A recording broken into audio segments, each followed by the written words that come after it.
the world generates 2.01 billion tons of municipal solid waste annually, with at least 33% of that extremely conservatively not managed in an environmentally safe manner. Report shows that around 80% of the plastic in our oceans originate from land, with a significant proportion entering the sea via rivers.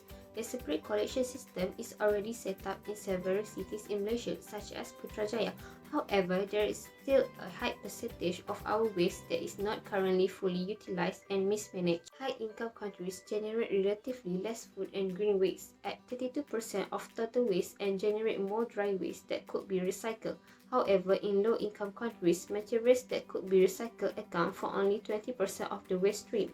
Bumping of toxic waste in rivers by irresponsible parties. For example, in 7 March 2019, Kim River toxic pollution incident caused by illegal dumping that affected 6,000 people and hospitalizing 2,775 people. One of the factors why is there no water in Selangor have been identified, and it was broken pipes caused by third parties.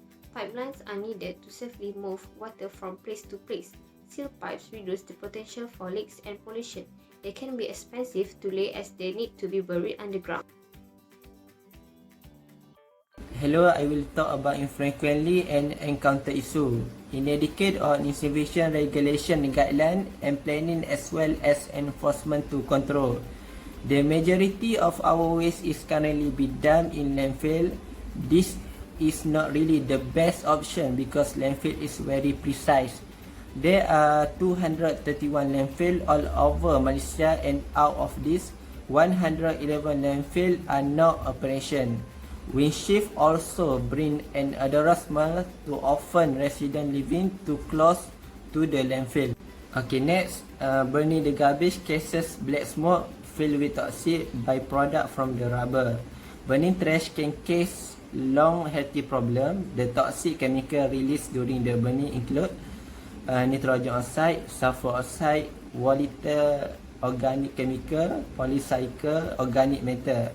People exposed of this pollution can experience eyes and nose irritation. Now, I will talk about frequently encountered water pollution issue that need to be considered. The first issue is uncontrolled usage of fertilizer, pesticide and animal waste from farm that will move to the waterway during raining.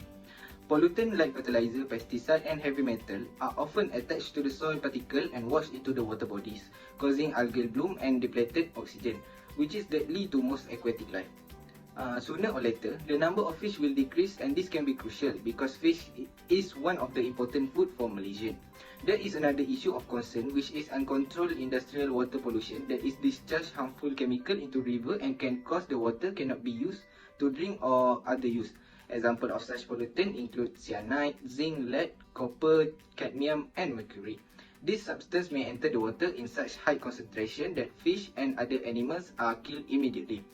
Organic chemical can enter through groundwater and contaminate private wells through waste disposal, spills and surface water runoff.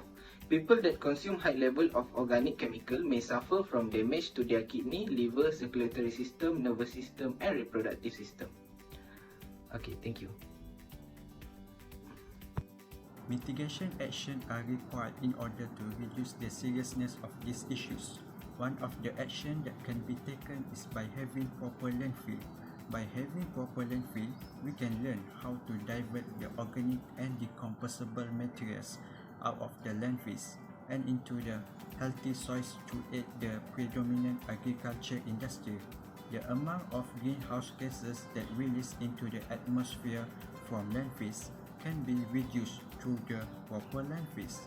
This is a category view of a modern landfill.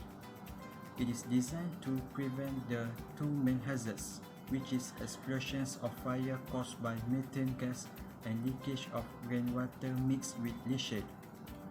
The characteristics of proper landfill have been stated in the diagram. Mitigation action for water pollution. Firstly, wastewater treatment.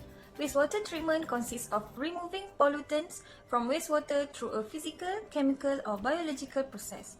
The more efficient these processes are, the cleaner the water becomes, so that the water are safe to use in our daily life, not only for human, but also for other living things. Next, conserve water. We have to turn off the tap when running water is not necessary. It is because it can help to prevent water shortage and reduce the amount of the contaminated water that needs to be treated. Nevertheless, always try to minimize the usage of chemical pesticides and herbicides. It is because generally, both of it are very harmful to the environment. These chemicals can be poisonous and can pose a danger to animals and people, especially for children.